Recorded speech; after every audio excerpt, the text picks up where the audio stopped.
love you guys. Oh my gosh. Love you too. I thought it's Friday, nobody's even here yet. There'll be 10 people in the room. I'm so glad you're here. I've missed this show. Otakon is like such a great show, and I'm so excited. Crow. Looking good, buddy. Looking good. For those of you that got dragged into the room and you're like, I don't even know why you brought me in here. Somebody brought you and made you stay. You're like, who's the guy with the puffy hair in the front? My name is Vic Mignogna. Mignogna. Like lasagna. Bologna. It's Italiano. So don't get scared when you see all those extra letters that you don't say. But I'm a voice actor for a long time, before most of you were born.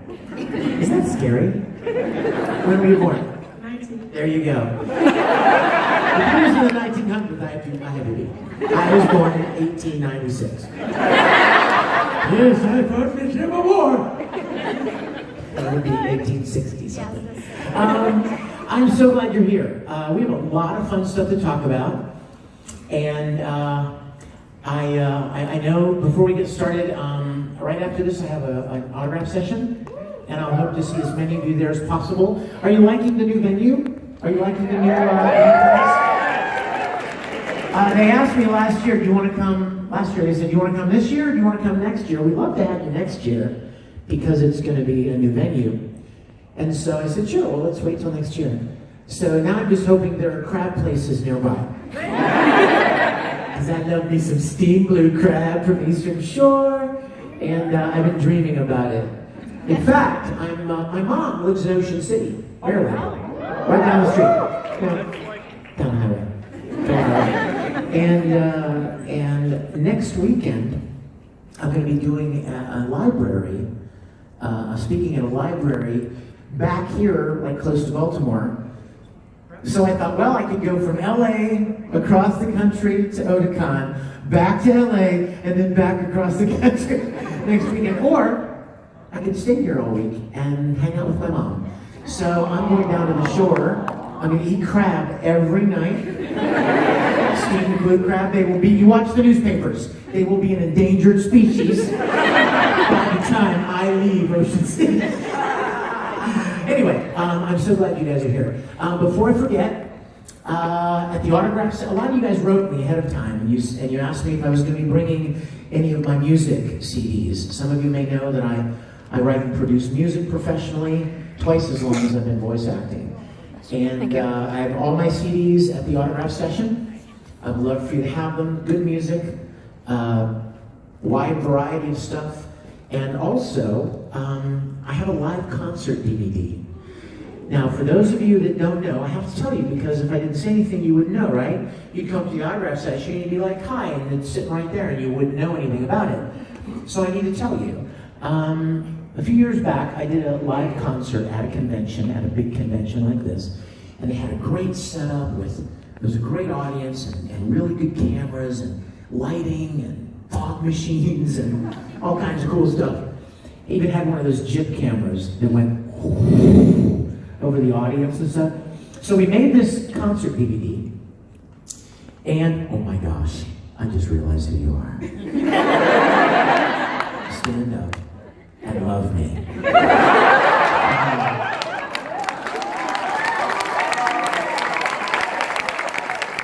Okay, this is Yoshimori from Kekkaishi. Does anybody remember that show? And she even has her own Mararao, the sperm dog. You see why we call him a sperm dog, right? No legs. I love you. Thank you. Sorry to embarrass you. No, I'm not really sorry. Where was I? Oh, yes. So, we made this concert DVD. And as I was deciding what else to put on the concert DVD, somebody said, hey, why don't you put on the live-action parody that you and the other voice actors from Full Metal Alchemist did, cosplaying as your characters. Not good. God bless you. So it's on there. And like I said, while we were recording Full Metal Alchemist, I was having so much fun, and I loved the show so much that I wanted to cosplay. And so we got together. I got together with some of the other voice actors, and we made costumes, and we did this fun little live-action parody called Full Metal Fantasy. Now, what's cool about it is it's never been available. Like, the only time you would ever see it would be if I showed it at a convention like this, or if I did a live concert. Because what I would do is I would play it during the concert, and then I would come out on stage and sit at the piano and play and sing the Brothers theme from Full Metal. So it was a real nice segue, you know? But that was the only time you'd ever see it. It was never, I did never put it online, it was never available at all. So I thought, well, if I'm making this concert DVD, maybe it's time that I should make it available. So I'll have the concert DVDs at the autograph session as well, along with a lot of fun pictures of different characters from different shows. So I hope to see as many of you as possible at the autograph session. I said this in open ceremonies, and I want to reiterate, I am so grateful for what I get to do. I wake up every morning just feeling extremely blessed. And you guys are such a big part of that. I love meeting you and interacting with you, because I don't know if you ever really put this together, but a voice actor basically does what he does in a box. Alone in a padded box. So the chance to come out and interact with people that actually enjoyed something that you did is really a privilege, and I love that. So I want to meet as many of you as possible. That's the point of the story. Let's see, what else? Before we get to questions, I know that somebody's probably going to ask, what are you working on right now? So I will tell you. I made a list. Because I can never keep track because I'm old, remember? You said,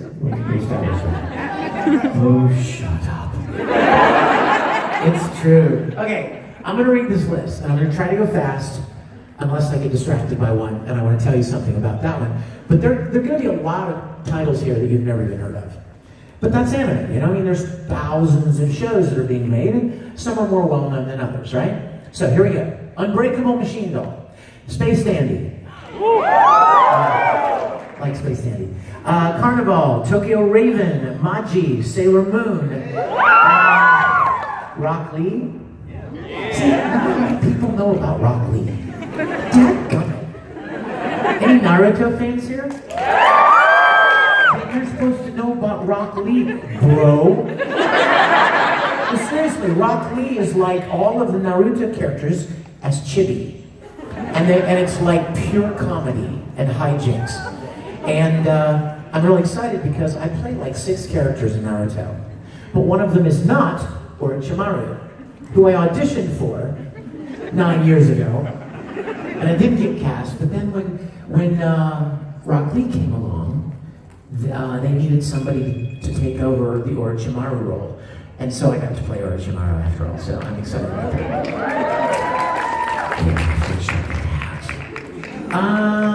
Rock Lee. Free? Come on, boys. You know you love those Speedo bathing suits. Come on. Give it up! I want to hear the man. Come on, man. You know you want some free in your life. Hey, you have to come to the Q&A session tomorrow, okay? Promise? Yeah. Promise me, because I'm going to show you something really fun tomorrow.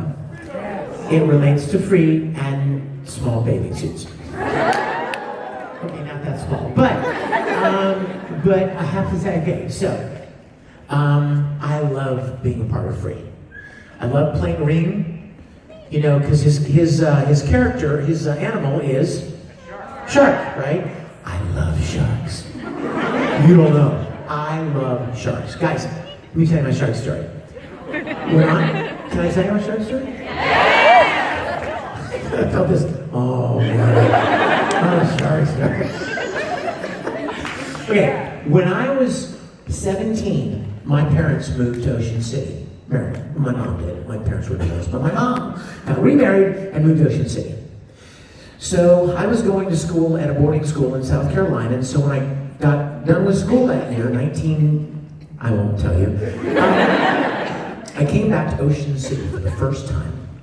was living in Ocean City. And one night, if you've ever been to Ocean City, probably a lot of you have, right? I was fishing with a friend of mine off the 50 bridge. Route 50, right? Goes over the bay into Ocean City. And then Route 90 goes up at like 65th Street goes in.